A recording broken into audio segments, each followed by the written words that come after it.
प्रधानमंत्री नरेंद्र मोदी की दुनिया कायल यूं ही नहीं है। कौन से मौके पर, कौन से ठीक समय पर क्या काम करना है वो उन्हें बखूबी आता है।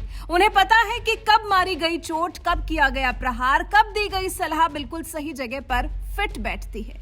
तभी तो शंघाई सम्मेलन में रूसी राष्ट्रपति पुतिन से मिलकर उन्होंने यूक्रेन के खिलाफ चल रही जंग को लेकर उन्हें सलाह दी थी।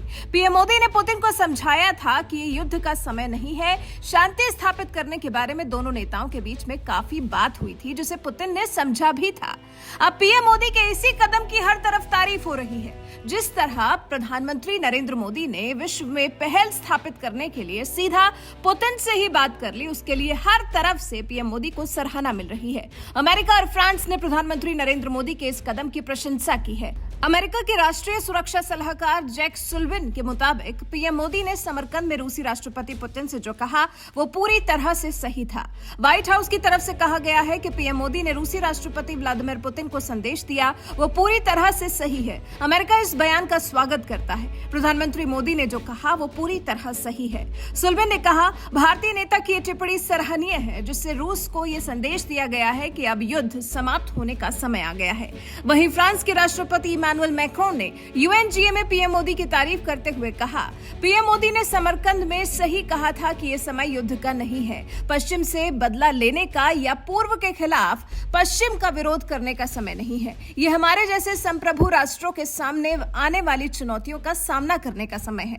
फ्रांस ने रूस के यूक्रेन पर किए गए हमले की निंदा की। यूएनजीओ को संबोधित करते हुए मैक्रोन ने कहा, 24 फरवरी से हमने जो देखा है वो साम्राज्यवाद और उपनिवेशों के युग में वापसी है। फ्रांस इसका विरोध करता है और शांति के लिए लगातार काम करेगा। दरअसल प्रधानमंत्री नरेंद्र मोदी ने उज्बेकिस्तान के समरकंद में शंघाई सहयोग संगठन के शिखर सम्मेलन में द्विपक्षीय बैठक के दौरान रूसी राष्ट्रपति व्लादिमीर पुतिन से बातचीत के दौरान कहा था कि युद्ध का समय नहीं है। मैंने आपसे कॉल पर भी इसके बारे में बात की थी। आज हमें इस बारे में बात करनी होगी कि हम शांति कैसे स्थापित करें, प्रगति के मार्ग को कैसे प्रशस्त करें। भारत और रूस कई दशकों तक एक दूसरे के साथ रहे हैं। एक्सेलेंसी, फिर से एक बार एक्सेलेंसी आपसे मिलने का मौका मिला है और बहुत सारे विषयों पे बातचीत करने का अवसर भी मिला है। गत वर्ष दिसंबर में जब आप आए थे तब कई विषयों पर हमारी चर्चा हुई थी और उसके बाद भी जैसा आपने कहा कि अनेक बार हमारी टेलीफोन पर भी चर्चा हुई है और उसमें भारत और रशिया के बायलैटरल संबंध की भी बातें हुई है और दुनिया की जो समस्याएं हैं उसके संबंध में भी काफी विस्तार से हमारी बातचीत हुई है। आज फिर एक बार हम मिल रहे हैं और आज भी दुनिया के सामने जो सबसे बड़ी चिंता है और खास करके डेवलपिंग कंट्रीज को फूड सिक्योरिटी के, फ्यूल सिक्योरिटी की, फर्टिलाइजर की, ऐसी जो समस्याएं हैं हमें जरूर उनके रास्ते निकालने होंगे और आपने भी उसमें पहल करनी होगी। उन विषयों पर भी आज चर्चा करने का मौका मिलेगा। एक्सेलेंसी, मैं आपका और यूक्रेन दोनों का इस बात के लिए आभार व्यक्त करना भी चाहूंगा क्योंकि जब शुरू के दिनों में इस संकट के काल में हमारे हजारों स्टूडेंट्स यूक्रेन में फंसे हुए थे, आपकी और यूक्रेन की मदद से हमारे स्टूडेंट को हम सुरक्षित रूप से बाहर निकाल पाए, उनके घर तक हम पहुंचा पाए और इसके लिए मैं आप दोनों देशों का आभारी हूं। एक्सेलेंसी, मैं जानता हूं कि आज का युग युद्ध का है नहीं और हमने फोन पर भी कई बार आपसे इस विषय में बात की है कि डेमोक्रेसी और डिप्लोमेसी और डायलॉग, ये सारी बातें ऐसी हैं कि जो दुनिया को एक स्पर्श करती है। आने वाले दिनों में शांति के रास्ते पर हम कैसे बढ़ सके उसके विषय में जरूर आज हमें चर्चा करने का मौका मिलेगा। आपका व्यू पॉइंट समझने का मुझे भी एक अवसर मिलेगा, लेकिन फिर भी जो विषय हैं जिसकी बातें मैं करता रहता हूं। एक्सेलेंसी, भारत और रशिया के संबंध अनेक गुना बढ़े हैं। हम इन संबंधों को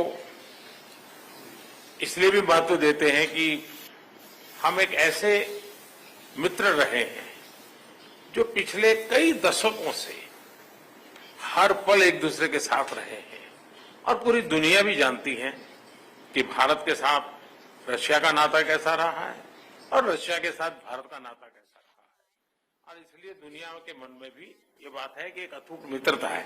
और व्यक्तिगत रूप से मैं कहूं कि एक प्रकार से हम दोनों की यात्रा समान शुरू हुई। मैं सबसे पहले आपको 2001 में मिला जब आप हेड ऑफ द गवर्नमेंट के रूप में चाहे जाओ, मैं head of the state government के रूप में काम शुरू किया, आज 22 साल हो गए। हम लगातार, हमारी दोस्ती बढ़ती चली जा रही है, लगातार हम दोनों देश मिलकर के इस रीजन की भलाई के लिए, लोगों की भलाई के लिए काम कर रहे हैं। आज एससीओ समिट में भी आपने भारत के लिए जो कुछ भी भावनाएं व्यक्त की है, मैं इसके लिए आपका बहुत आभारी हूं।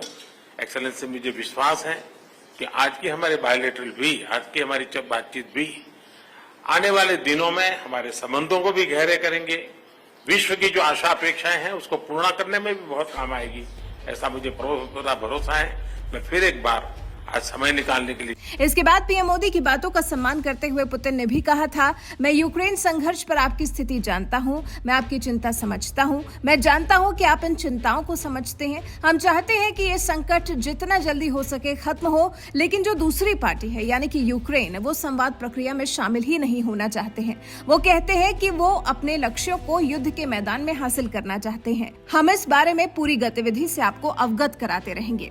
सोचिए, युद्ध को शुरू हुए पूरे 7 महीने का वक्त बीत चुका है, कोई भी पुतिन से इस बारे में सीधा बात करने की ठीक से हिम्मत नहीं जुटा पाया। लेकिन यही तो प्रधानमंत्री नरेंद्र मोदी का अंदाज है जो दुनिया को भाता है। यूं ही थोड़ी वो दुनिया के टॉप लोकप्रिय नेताओं में गिने जाते हैं। वो अपनी बात को गंभीरता से, सरलता से और स्पष्ट तरीके से रखना बखूबी जानते हैं। तभी तो विश्व में बजता है मोदी के नाम का डंका। तभी तो पीएम मोदी को पूरे विश्व से मिलती है इतनी सराहना, इतना प्यार। वैसे पीएम मोदी की पुतिन से बातचीत पर फ्रांस और अमेरिका की तरफ से आए इस रिएक्शन पर आपका क्या कुछ कहना है? कमेंट कर हमें अपनी राय जरूर बताएं।